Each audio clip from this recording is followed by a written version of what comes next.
Welcome back to my channel টিয়ার পরিবারে তোমাদের সবাইকে স্বাগত। তো বন্ধুরা, সংসারের অর্ধেকের বেশি কাজ হয়ে গেছে।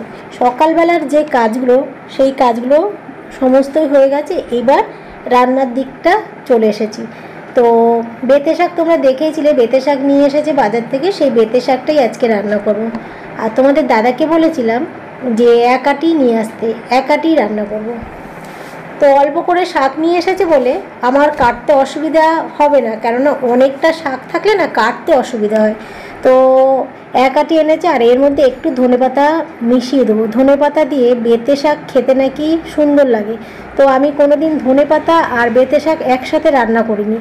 এমনি তো শাক পাতা ধনেপাতা সিজনে শেষের দিকে ছড়িয়ে দিই, কিন্তু আজকে বেঁতে শাকের সাথে ধনেপাতা একসাথে কুচিয়ে রান্না করব।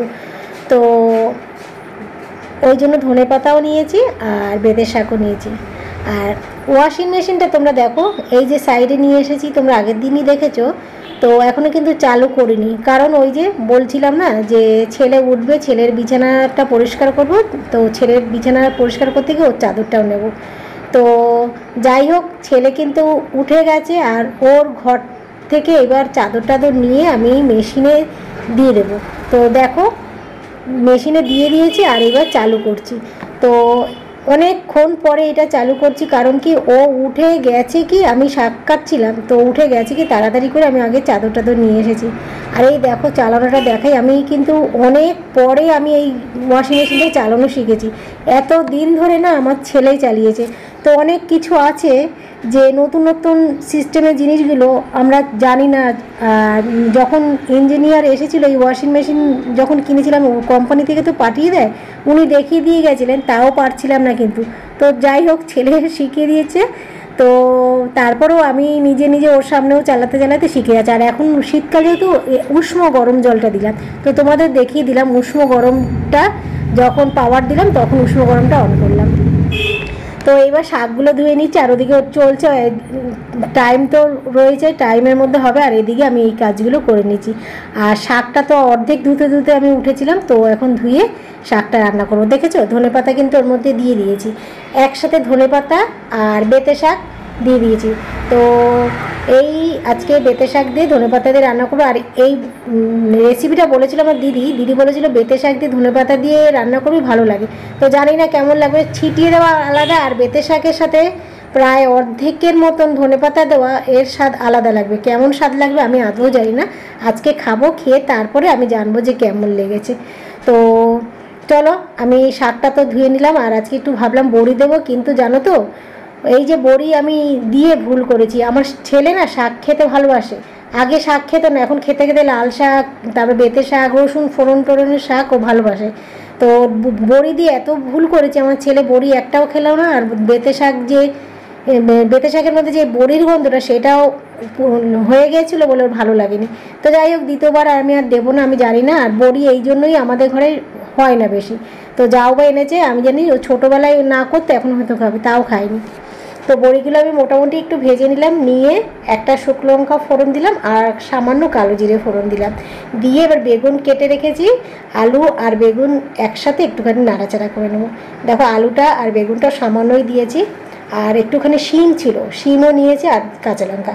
তো এই সমস্ত একসাথে একটুখানি নুন হলুদ দিয়ে ভাজবো, ভেজে বেঁতে শাকটা বসিয়ে দেবো।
তোমরা দেখতেই পারলে যে বেঁতে শাকটা আমি কী করে বসালাম।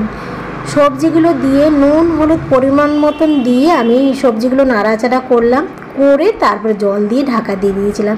তো কিছুক্ষণ রাখার পরে ঢাকনা খুলে আলু আর বেগুন সিদ্ধ হয়েছে নাকি একটুখানি দেখে তারপরে আমি দিয়ে দিলাম শাকটা। তো শাকগুলো দিয়ে আর বড়িগুলোও কিন্তু আমি দিয়ে দিয়েছি। তো বড়িগুলো দিয়ে দিয়েছি কারণ যেহেতু বিউলির ডালের বড়ি একটু সিদ্ধ হতে টাইম লাগে, তো এই কারণে বড়িগুলো দিয়ে একদম গ্যাসটা লো ফ্লেমে দিয়ে ঢাকা দিয়ে চলে এসেছি এদিকের কাজ সারতে। তো আজকে তোমাদের সাথে বেঁতে শাক রেসিপিটাও শেয়ার করা হয়ে গেল। তো তোমরা সবাই জানো সাধারণ একটা রেসিপি, দেখানোর কি না দেখানোর কি, তবু আমার মন হলো আজকে একটুখানি দেখাই। তো সবাই জানে রান্না, তবু আমি আমার মতন করে রান্না করেছি, সেটাই তোমাদের সাথে শেয়ার করলাম।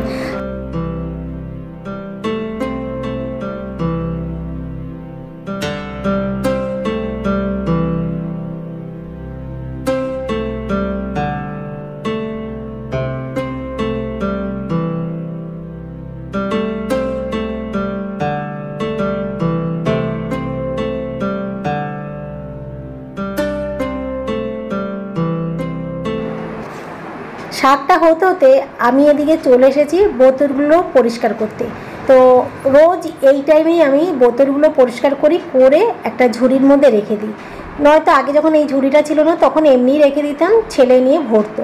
তো রোজকারের বোতল রোজ ধুলে অনেকটা পরিষ্কার থাকে বোতলগুলো। আর তার থেকেও বড় কথা, রোজকারের যদি রোজ বোতল ধুই, বোতলের গায়ে যে নোংরাটা থাকে সেটা কিন্তু থাকে না। তো এই কারণে একটা বোতলে যখন জল খাবো বোতলটা ধরতেই ভালো লাগে। যদি আমি জল খাওয়ার আগে বোতলটা ধরি, যদি নোংরা থাকে সেই বোতলে জল খেতে ইচ্ছে করে না। তো যাই হোক, আমার বোতল ধরলে আমার নিজেরও ভালো লাগে, আর জলটা যে খাবো সেটাও ভালো লাগে জলটা খেতে। আর যতটা না ভেতরে নোংরা থাকে বোতলের গায়ে কিন্তু তার থেকে বেশি নোংরা থাকে, কারণ রোজই তো আমরা বোতল ধুচ্ছি, তারপর ভাত খাওয়ার সময় টেবিলে নিয়ে যাচ্ছি। তো টেবিলে থাকলে তো ভাত খেতে খেতে তো হাতটা লাগছে, আর ভেতরে তো আমরা হাত দিই না, হাত ঢোকেও না, তো জলটাই খাওয়া হচ্ছে। এই কারণে বললাম যে ভেতরের থেকে বাইরে কিন্তু ময়লা থাকে বেশি। তো পরিষ্কার যখন আমরা দেখব ভেতরের থেকে কিন্তু ওপর পরিষ্কার আমরা সবসময় দেখি। কারোর বাড়িতে ঢোকার আগে সেই বাড়ির আগে বাইরেটা আমরা দেখব যে কতটা পরিষ্কার। তো পরিষ্কার দেখলেই মনে হয় যে সেও পরিষ্কার। এইটাই, সে ভেতরের থেকে বাইরের পরিষ্কারটাই মানুষের আগে নজরে পড়ে। তো যাই হোক, একটু বেশি বললাম। তো এটা সত্যি কথাই যে ভেতরে যার থেকে বাইরের পরিষ্কারটাই আগে মানুষ দেখে। তো দেখো এদিকে আমার শাক হয়ে গেছে, আর আমি এই শাকের মধ্যে নামাবো তার আগে একটুখানি চিনি দিলাম। তো চিনি একটু শাক পাতায় দিলে শাকের স্বাদটা বাড়ে, তো এই জন্য একটুখানি চিনি দিলাম। আর আমি বড়ি এখনও বলছি, বড়ি দিয়ে যে কী ভুল করেছি, আমার ছেলে শাকটা পছন্দই করেনি বড়ি দেওয়ার জন্য। তো যাই হোক, আর দ্বিতীয় দিন এই ভুলটা করবো না। আর এইবার আমি কাঁচা ধনেপাতা আরেকটু দেবো, এমনি তো শাকের সাথে দিয়েইছি ধনেপাতা, আবারও একটুখানি ছড়িয়ে দেবো ধনেপাতা। আর কি যেন খুঁজছি, আমি পাচ্ছি না। তো যাই হোক, পেলে তোমাদের দেখাতে পারবো। ও এই যে সাঁড়াশি খুঁজছি, সাঁড়াশিটা ওই যে ওয়াশিং মেশিনে ছিল, যে প্লাস্টিকটা দিয়ে ঢাকা দিয়েছি, কেননা জল ছিটা আছে, তো বেসিনের জলটা ওয়াশিং মেশিনে ছিটাবে, ওই প্লাস্টিকটা যাতে উড়ে না যায়, তো ওই জন্য সাঁড়াশিটা দিয়ে প্লাস্টিকটা চাপা দিয়ে দিয়েছি। সাবধানতা বজায় রেখে কাজ করি সবসময়। তো যাই হোক, চেষ্টা করি তো যতটা পারা যায়।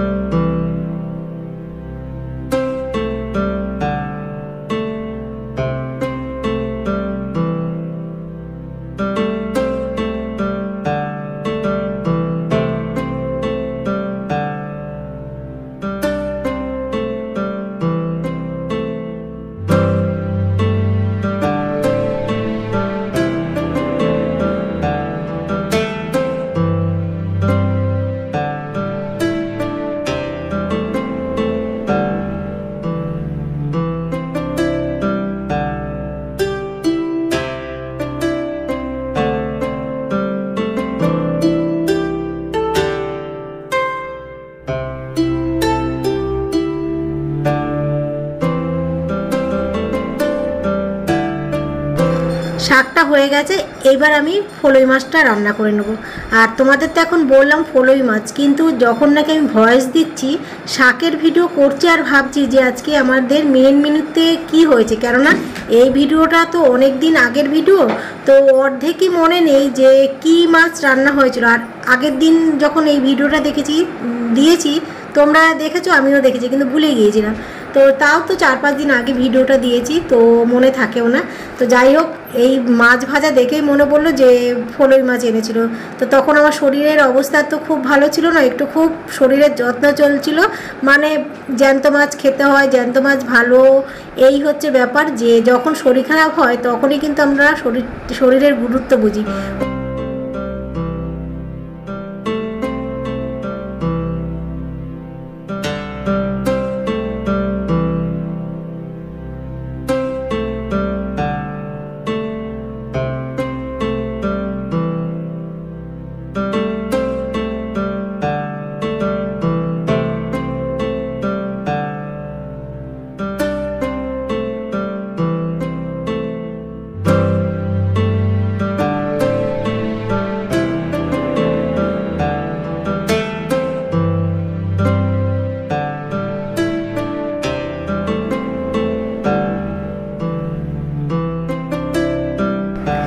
তো আজকে রান্না করছি ফলই মাছ দিয়ে কাঁচকলা দিয়ে আলু দিয়ে ঝোল।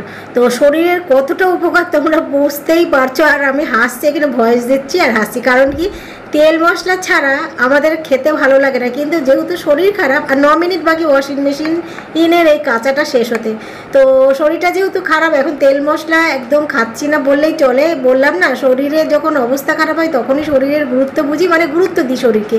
তো যেহেতু শরীর ভালো না, তাই একদম শরীরটাকে খুব যত্নে রাখছি যাতে তেল মশলা খেয়ে শরীর খারাপ না হয়। তো আগেরবার আমার ভাটিক হয়েছিল, হয়তো গ্যাস থেকে হয়েছিল। তো আগের দিন কেক খেয়েছিলাম, তারপর উল্টোপাল্টাও খাওয়া হয়েছিল, বিবাহবার্ষিক ছিল। সেই পরের দিনই 14 তারিখে, 14 ডিসেম্বর আমার শরীর খারাপ হয়েছিল। 13 ডিসেম্বর আমার বিবাহবার্ষিক ছিল, আমার সারা জীবন মনে থাকবে। 13 ডিসেম্বর বিবাহবার্ষিক ছিল, বিবাহবার্ষিক দিন একটু উল্টোপাল্টা খাওয়া হয়েছিল। তো সেই থেকে একটু সতর্ক চলছিলাম। তো এখন বর্তমান এইটা হচ্ছে এপ্রিল মাস, না মার্চ মাসে, আর সেই ভুলে গিয়েছে আবার। তাই শরীর খারাপ ছিল বলে তখনই কিন্তু শরীরের যত্ন চলছিল। আর দেখো, যত্নের ফলে গাছগুলো কিন্তু আমার ঠিকঠাক রয়েছে। তোমাদের একটা গাছ দেখো, পালং শাকের ভিডিও আমি করে রেখেছি, ওই দেখো পালং শাক গাছটা গোড়া লাগানো হয়েছিল বন্ধুরা। রোজ জল পড়ছে, আর অন্য কিছু দেই না, সবজির চোকলা দিই, কিন্তু শাক পালং শাকগুলোতে দেই না, সবজির চোকলা দিই। অন্যান্য গাছগুলোতে পালং শাকে বাদে শুধু জল দিই, প্লেন জলে আমার গাছগুলো কত সুন্দর হয়েছে। তো যদি বা আগের মতন অত গাছ নেই, কিন্তু যে কটা গাছ আছে একদম ভালো মতনই সুন্দর গাছ আছে। আর একটা জবা ফুল ফুটেছে, তোমরা দেখেইছো। তো ডালগুলো আমি কেটে দিয়েছিলাম, কারণ ডালগুলো জানুয়ারি মাসের দিকে কাটলে ফেব্রুয়ারি মাসের দিকে ডালপালা নতুন পাতা গজায়। যখন ঝরা পাতার সিজন চলে তখন ডাল কেটে দিতে লাগে, তো ডাল কেটে দিয়েছিলাম। তো আর এই এখন জল দিতে আসলাম, আজকে অনেকটাই লেট করে জল দিতে এসেছি, কারণ আমি জানি শাক পাতা ধোবো, সেই শাক পাতার জলগুলো দেবো। তো সেই বালতির জলটা ফেলিনি, বালতির জলগুলো আমি দিতে চলে এসেছি। তো চলো বন্ধুরা, আজকের ভিডিওটা এই পর্যন্তই। আগামী দিন আবার এর পরের অংশ নিয়ে আসবো। তো এখনকার মতন টাটা তোমাদের।